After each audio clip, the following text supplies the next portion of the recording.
Welcome back to my YouTube channel. कैसे हैं आप सभी लोग? उम्मीद करेंगे साथियों आप सभी लोग अच्छे होंगे, स्वस्थ होंगे और अपनी पढ़ाई को बहुत अच्छे तरीके से कर रहे होंगे और व्यस्त भी होंगे।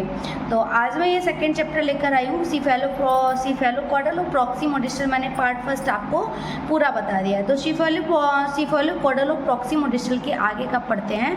तो सीफेलोक्वाड्रल में जो विकास होता है वो कैसा होता है? वो सिर से धड़ की ओर होता है, और जो प्रॉक्सिमोडिस्टल होता है उसमें स्थूल से सूक्ष्म की ओर होता है साथियों। तो प्रॉक्सिमोडिस्टल जो होता है वो केंद्र से बाहर की ओर होता है। प्रॉक्सिमोडिस्टल विकास किस प्रकार का होता है? तो प्रॉक्सिमोडिस्टल में विकास जो होता है ना वो आपका केंद्र से बाहर यानी सेंटर टू बाहर की तरफ से होता है। तो उसी के आगे मैं एक और बात करेंगे। विकास की दर कभी समान नहीं होती है, विकास की रेट कभी भी समान नहीं होती है, विकास की गति समान हो सकती है। तो साथियों उम्मीद करेंगे, तो इसमें क्या लिखा है? विकास की दर समान नहीं होती है। हर व्यक्ति का विकास गति अलग होती है।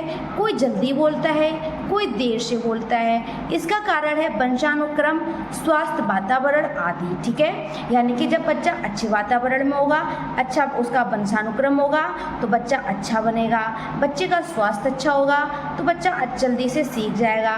बच्चे का वातावरण अच्छा होगा तो बच्चा और भी जल्दी से इम्प्रूव करेगा साथियों। जैसे कि मैंने एक उदाहरण लिया है इसमें, एक बच्चा 10 महीने में चलना शुरू करता है, ठीक है, और दूसरा 14 महीने में, लेकिन है दोनों समान, मगर कहीं ना कहीं क्या हो सकता है?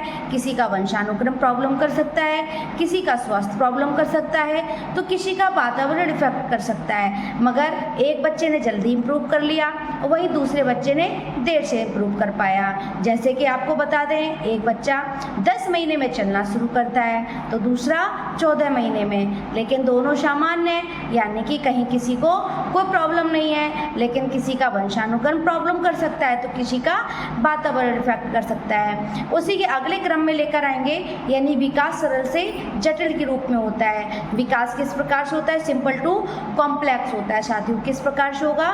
तो जो विकास होगा वो सिंपल टू कॉम्प्लेक्स होगा। यानी कि इसमें पढ़ते हैं विकास हमेशा सरल क्रियाओं से जटिल क्रियाओं की ओर बढ़ता है।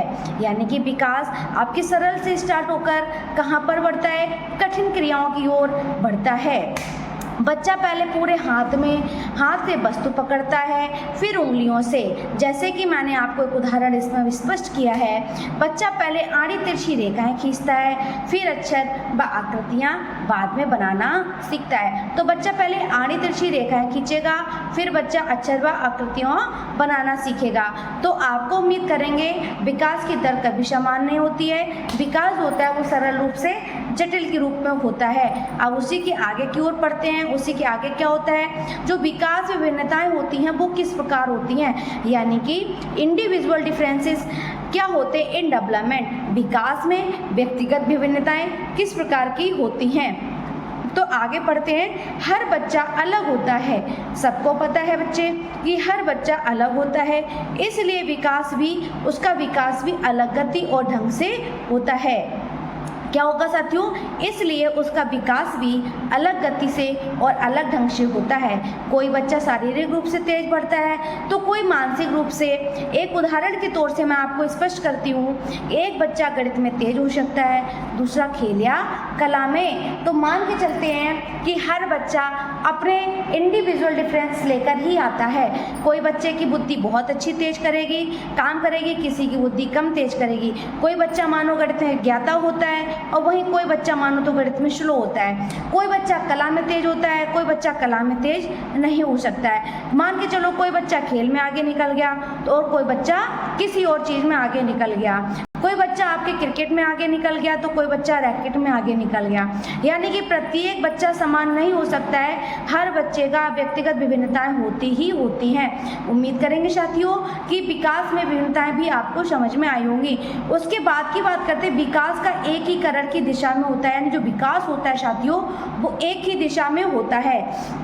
तो साथियों बात करेंगे जो विकास होता है, विकास एकीकरण की दिशा में होता है, यानी कि डेवलपमेंट प्रोसीड टुवर्ड्स इंटीग्रेशन। ठीक है, तो विकास किस में होता है? विकास एकीकरण की दिशा में होता है। जैसे बच्चे का विकास पहले असंगठित यानी अनकोऑर्डिनेटेड होता है, फिर संगठित बनता है। मान के चलो पहले बच्चा किस प्रकार से है? पहले बच्चा असंगठित होता है, उसके बाद बच्चा कोऑर्डिनेटेड बनता है। जैसे कि शरीर और व्यवहार दोनों में असमन्वय बढ़ता है। जैसे कि मानो किसी का शरीर बढ़ गया, शरीर और व्यवहार दोनों में समन्वय होता है। जैसे कि किसी का शरीर अच्छा है तो किसी का व्यवहार अच्छा नहीं हो सकता है। ठीक है, यानी कि शरीर और व्यवहार दोनों अलग अलग होते हैं। जैसे पहले बच्चा बिना लक्ष्य के हाथ पैर हिलाता है, उसको ये नहीं पता कि ये पेन है। अब बच्चा इसको ये नहीं पकड़ के सोच रहा है कि इस पेन से मैं क्या करूँगा। ठीक है, लेकिन बच्चा फिर भी उस पेन को पकड़ने का प्रयत्न करता है। किसको पकड़ने का प्रयत्न करेगा? फिर भी बच्चा इस पेन को पकड़ने का प्रयत्न करेगा। यानी कि पहले बच्चा बिना लक्ष्य के हाथ पैर हिलाता है, बच्चे ने हाथ पैर हिलाना चालू कर दिया, उसको ये नहीं पता कि मैं हाथ पैर क्यों चला रहा हूँ। ठीक है, फिर वस्तु की ओर हाथ बढ़ाकर पकड़ने लगता है। जैसे बच्चे को ये पता होता है कि मेरे सामने ये चीज़ पड़ी है, तो बच्चा उसके ऊपर क्या करेगा? उसके ऊपर उस चीज़ को पकड़ने का प्रयास करेगा। तो विकास एक साथ होता है, किसी शारीरिक विकास, मानसिक विकास, संवेगात्मक विकास और आपका सामाजिक सोशल इंटरेक्शंस।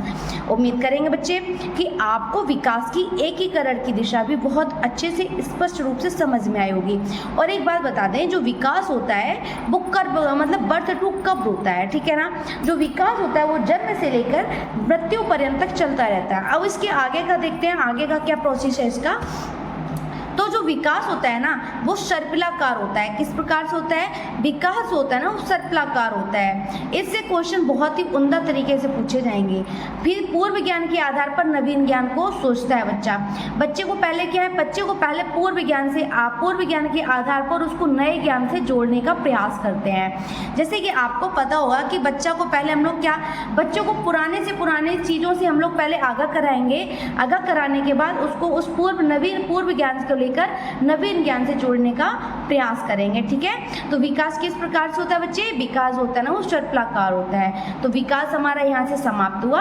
अब हम लोग बात करते हैं विकास के क्षेत्र की, यानी कि डोमिनेंस ऑफ डेवलपमेंट। ठीक है ना, तो विकास का क्षेत्र भी आज बहुत अच्छे से समझेंगे कि विकास का क्रम और विकास का क्षेत्र कैसा होता है। तो एक एक करके पॉइंट को पहले भी नोटेट करते हैं। शारीरिक विकास यानी कि कद-काठी, फिजिकल डेवलपमेंट इसको बोलते हैं। यानी कि बच्चे के विकास में सबसे पहले आपका शारीरिक विकास होगा, यानी कद-काठी बढ़ेगी तो आपका सारा विकास। जैसे मान के चलो पहले बच्चे की कद-काठी बढ़ गई तो आप क्या ये सोचोगे कि बच्चे की बुद्धि नहीं बढ़ेगी? जिस प्रकार से आपकी कद-काठी का विकास होगा बच्चे का, वैसे ही मानसिक विकास भी होगा, शारीरिक विकास होगा, मानसिक विकास होगा, संवेगात्मक विकास भी होगा। सेकंड पढ़ते हैं, मानसिक विकास होना संज्ञानात्मक विकास। ठीक है, मानसिक विकास भी होगा, संज्ञानात्मक विकास यानी कॉग्निटिव डेवलपमेंट। ठीक है, यानी कि सोचने समझने की क्षमता भी बच्चे के अंदर विकसित होती है। अब सेकंड पॉइंट पढ़ते हैं, संवेगात्मक विकास क्या होता है? कभी दुखी होते हैं बच्चे, कभी सुखी होते हैं, कभी खुश होते हैं, यानी इमोशनल डेवलपमेंट हो जाते हैं। फिर गामक गति होती है यानी कि मोटर डेवलपमेंट हो जाता है। फिर बच्चे में नैतिक यानी मोरलिटी आने लगती है। नैतिक विकास, सही और गलत के बारे में निर्णय लेना बच्चा सीख जाता है ना, यानी मोरल डेवलपमेंट धीरे धीरे ही बच्चे के अंदर विकास होता रहता है। फिर उसके बाद आपके सामाजिक विकास आएगा। ठीक है ना, अब बात करते हैं विकास का क्षेत्र क्या होता है। तो बच्चे का विकास अलग अलग भागों में होता है। जैसे कि पहले आपका शारीरिक विकास, मानसिक विकास, संवेगात्मक विकास, नैतिक विकास, फिर आपका गामक विकास। ठीक है, फिर इसका हम एग्जाम्पल के तौर से और समझेंगे। इसका तात्पर्य है कि बालक की सिर्फ शारीरिक वृद्धि नहीं होती है, शरीर के साथ साथ उसके सोच, भावनाएं, विचार, व्यवहार एक साथ विकसित होते हैं। यानी कि बच्चे का सभी एक साथ विकसित होता है। यानी कि पहले बच्चे का विकास जैसे शारीरिक विकास होगा तो उसके अंदर वृद्धि होगी। जब वृद्धि होगी तो उसके साथ साथ सोचने और समझने की क्षमता भी विकसित होगी। उसके अंदर भावनाएं यानी कि इमोशंस भी डेवलप हो जाएंगे। उसके अंदर विचार भी डेवलप हो जाएंगे। उसके अंदर व्यवहार यानी कि मुझे किस प्रकार से किससे व्यवहार करना चाहिए, तो एक साथ विकसित होते हैं बच्चे के अंदर। ठीक है, मानो कि ये अलग अलग विकसित होते हैं तो ये अलग अलग विकसित नहीं होते हैं। उसके बाद आते हैं फिजिकल डेवलपमेंट, यानी कि शारीरिक विकास किस प्रकार से होता है साथियों। तो शारीरिक विकास की बात करते हैं। शरीर में वृद्धि होती है यानी ग्रोथ या परिवर्तन होता है। तो बालक की लंबाई, ऊंचाई, शरीर के अंगों में वृद्धि, कद काठी, मांसपेशियों में वृद्धि, तंत्रिका तंत्र में वृद्धि।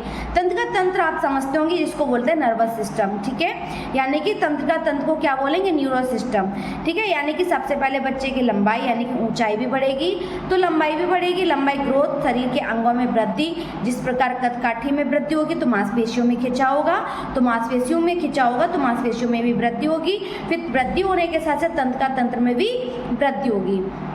इसी के साथ एक डेफिनेशन देते हैं, क्रो एंड क्रो ने एक डेफिनेशन बताई है, बहुत ही फेमस कोटेशन है इनका, क्रो एंड क्रो का।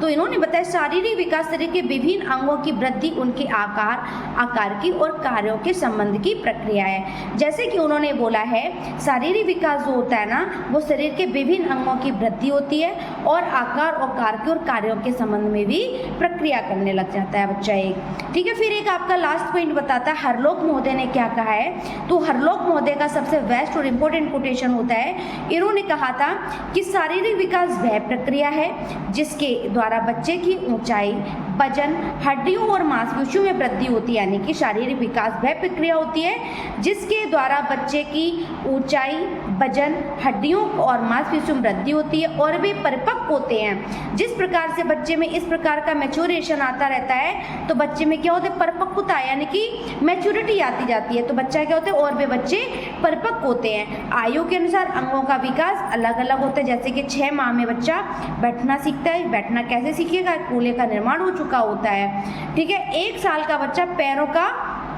1 साल के बच्चों में फिर पैर से चलने लगता है, यानी कि पैरों का विकास हो जाता है ना। थैंक यू साथियों, यदि आपको हमारी वीडियो अच्छी लगी हो तो एक कमेंट बॉक्स में एक प्यारा सा कमेंट देते हुए आप हमारी वीडियो को आगे शेयर कर सकते हैं। Thank you friends.